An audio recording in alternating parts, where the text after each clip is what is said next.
नमस्कार बच्चों, क्या हाल चाल। सब ठीक ठाक। आप सबका स्वागत है मेरे YouTube चैनल AMG क्लासेस में। आशा करता हूँ सब ठीक ठाक होंगे, स्वस्थ होंगे।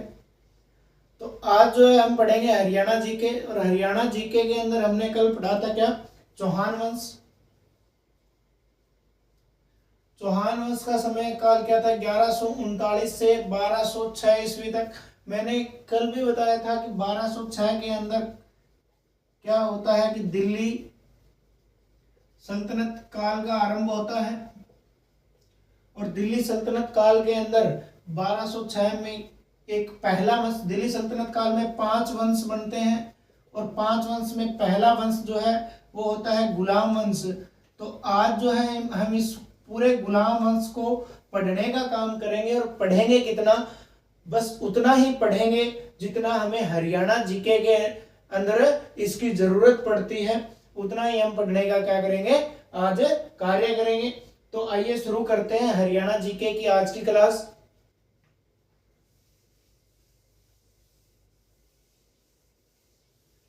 हम पढ़ेंगे दिल्ली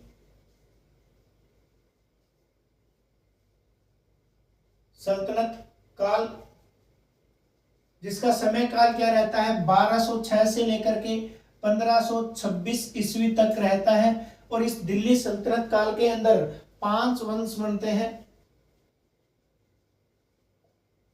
5 वंश होते हैं। पहला कौन सा होता है, तो पहला होता है गुलाम वंश, जिसका टाइम क्या रहता है, 1206 से 1290 ईस्वी। दूसरा होता है खिलजी वंश, जिसका 1290 से 1320 तक समय रहता है। उसके बाद में आता है तुगलक वंश, इसका जो है 1320 से लेकर 1398 ईस्वी तक होता है हरियाणा जीके के अनुसार। मगर इंडियन जीके की इंडियन हिस्ट्री की हम बात करें तो इसका समय काल क्या रहता है, 1320 से 1414 ईस्वी तक इसका समय काल रहता है। मगर हरियाणा के अंदर तुगलक वंश जो है 1398 ईस्वी तक ही प्रभावी था। इसका प्रभाव जो है 1398 में खत्म हो गया, तो हम इसको 1398 तक ही पढ़ने का काम करेंगे। और तुगलक वंश का जो समय काल है वो हरियाणा स्टाफ सिलेक्शन कमीशन जो है वो 1320 से लेकर के 1398 ईस्वी तक ही मानता है। चौथा वंश हुआ सैयद वंश। और सैयद वंश के अंदर इसका जो समय काल है वो 1414 से लेकर के 1451 ईस्वी तक है। 1414 से लेकर के 1451 ईस्वी तक सैयद वंश का समय रहा। उसके बाद में आखिरी जो वंश होता है वो होता है लोधी वंश। लोधी वंश जो है उसका समय काल रहता है 1451 से 1526 ईस्वी तक। तो 1206 से गुलाम वंश शुरू होता है, 1526 में लोधी वंश पर आकर के क्या है, दिल्ली सल्तनत काल का अंत हो जाता है। 1206 से लेकर 1526 ईस्वी तक इन्होंने क्या किया, दिल्ली के ऊपर अपना शासन किया। अलग अलग वंश पनपे, गुलाम वंश हुआ, पहले इसके शासकों ने शासन किया। उसके बाद में खिलजी वंश के शासकों ने शासन किया, तुगलक वंश के, सैयद वंश के और लोधी वंश के। लोधी वंश का जो आखिरी शासक था वो था इब्राहिम लोधी, जिसको बाबर ने मार दिया था पानीपत के युद्ध में। पानीपत का प्रथम युद्ध हुआ था 1526 में। उसी युद्ध में क्या है, इब्राहिम लोधी जो है युद्ध के मैदान में ही मारा जाने वाला एकमात्र शासक होता है। तो आज हम पढ़ने का काम करेंगे गुलाम वंश को हरियाणा जीके के अनुसार।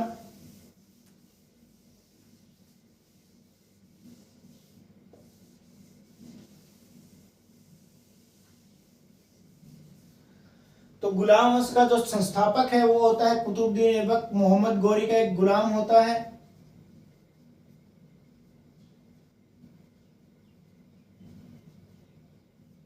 संस्थापक होता है कुतुबुद्दीन ऐबक।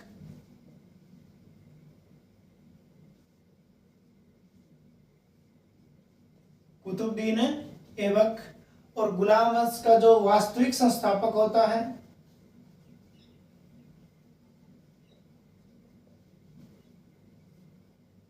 वो होता है इल्तुतमिश। तो हम क्या है इल्तुतमिश से पढ़ाई का काम है करेंगे, क्योंकि यहाँ पर कुतुबुद्दीन ऐबक ने हरियाणा में ऐसा कुछ नहीं किया। तो हम क्या है आज इल्तुतमिश को पढ़ने का काम करेंगे। तो पढ़ते हैं इल्तुतमिश को। इल्तुतमिश जो है 1210 ईस्वी से लेकर के 1236 ईस्वी तक अपना क्या है शासन करता है। तो इल्तुतमिश के शासन काल में बात आती है 1215 ईस्वी की। 1215 ईस्वी में तराइन का तृतीय युद्ध होता है। तराइन का तीसरा युद्ध होता है। और होता किसके बीच में है? तो एक तरफ होता है इल्तुतमिश, एक तरफ होता है इल्तुतमिश और दूसरी तरफ कौन होता है? यल्दौज, जो मोहम्मद गोरी का एक गुलाम था। इस युद्ध में यल्दौज की क्या होती है? हार होती है और इल्तुतमिश की क्या होती है? जीत होती है। उसके बाद में बात करते हैं 1227 ईस्वी की। तो 1227 ईस्वी में सिरसा का युद्ध हुआ था।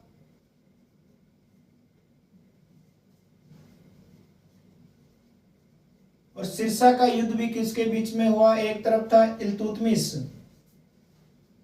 और दूसरी तरफ था कुबाचा।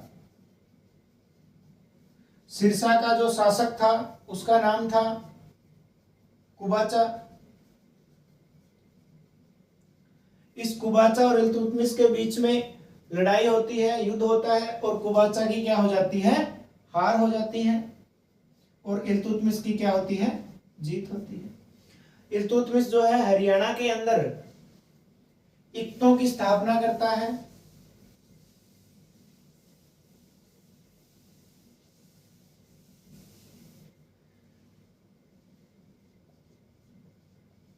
इल्तुतमिश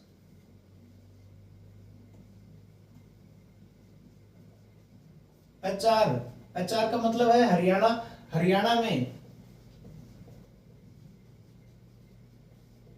इक्तों की स्थापना करता है। और इक्तों का जो मालिक होता है उसको बोला जाता है इक्तेदार या फिर मुक्ति, या फिर मुक्ति या इक्तेदार। और हरियाणा के अंदर इल्तुतमिश जो है 7 इक्तों की स्थापना करता है।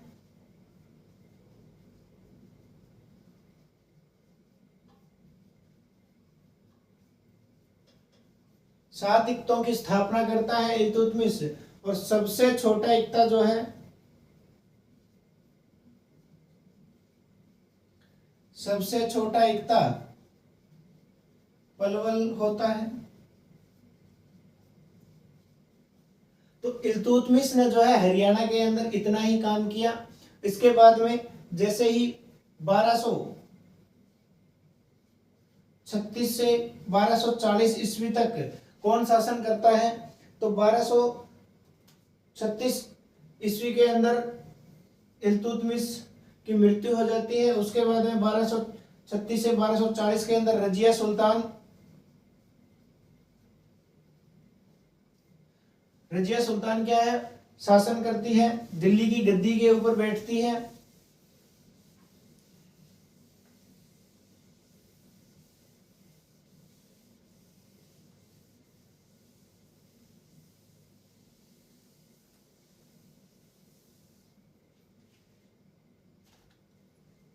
बारह सौ 36 से 1240 तक दिल्ली की गद्दी के ऊपर कौन बैठती है? रजिया सुल्तान। और रजिया सुल्तान का हरियाणा में ना कोई निर्माण करवाया हुआ है, ना ही कोई अन्य काम। तो क्या है? रजिया सुल्तान की हत्या जो है, रजिया सुल्तान की हत्या कैथल के जाटों ने की।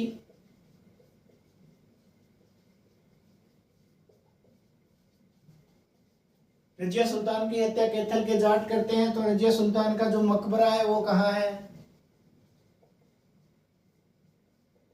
वो है कैथल में। रजिया सुल्तान का मकबरा भी कहाँ है? कैथल में है।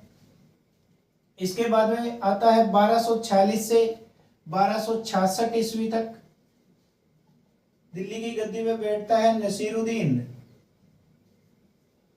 मोहम्मद या मोहम्मद, नसीरुद्दीन मोहम्मद या मोहम्मद। तो ये क्या करता है, इस नसीरुद्दीन मोहम्मद के ऊपर हांसी के पास मलखा सरदार जो होते हैं, मलखा सरदार आक्रमण कर देते हैं।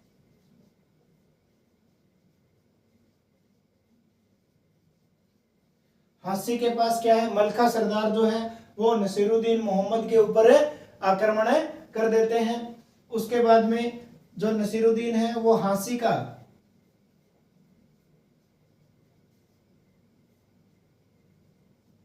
हांसी का इक्तेदार बलबन को बना देता है।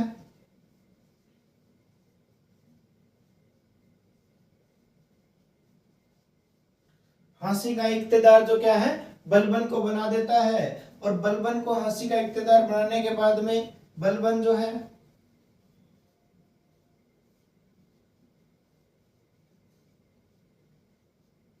गोरिल्ला युद्ध करता है। किसको मारने के लिए? मलखा सरदार को मारने के लिए। ये क्या है, हांसी के अंदर गोरिल्ला युद्ध करता है। और इस गोरिल्ला युद्ध के अंदर जो मलखा सरदार होता है उसको हाथी के पैरों तले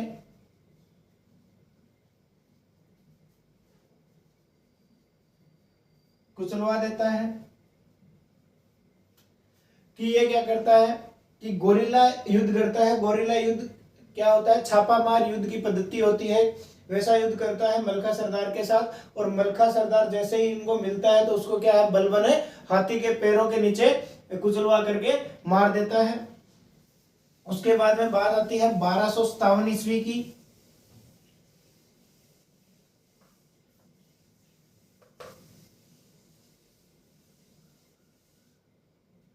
बात आती है 1257 ईस्वी की। तो 1257 ईस्वी पर बलबन मेवात पर या मेव जाति पर आक्रमण करता है।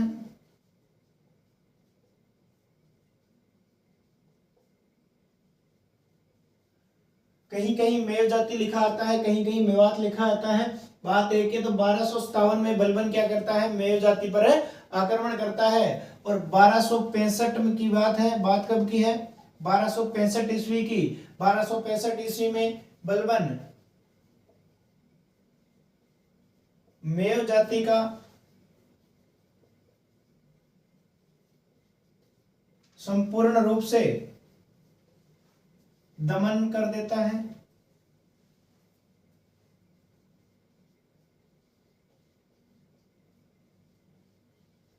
अब बात आती है 1266 की। तो 1266 से 1287 ईस्वी तक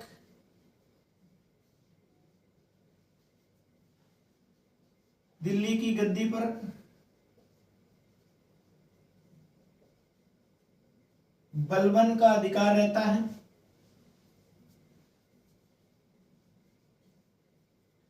बलबन का क्या हो जाता है, अधिकार होता है। कब, 1266 से 1287 तक दिल्ली की गद्दी पर बलबन का अधिकार हो जाता है, बलबन शासक बन जाता है। उसके बाद में बलबन जो है हरियाणा के अंदर बलबन ने गोपालगिरी का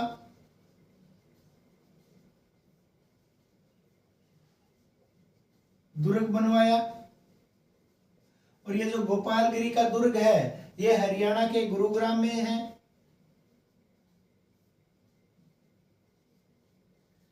ये हरियाणा के गुरुग्राम में है। तो ये जो है बलबन के बाद में 1290 ईस्वी, इसके बाद में इसके दो बेटे होते हैं वो शासन करते हैं, उनका हरियाणा में कोई जिक्र नहीं होता।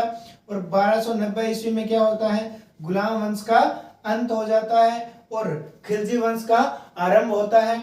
तो आज हमने पढ़ा हरियाणा के अंदर जितना भी हमें गुलाम वंश का जो भी कार्य मिलता है उसको हमने पढ़ा, युद्ध हो चाहे उसका कोई निर्माण कार्य हो, उसको हमने आज क्या है पढ़ने का काम किया।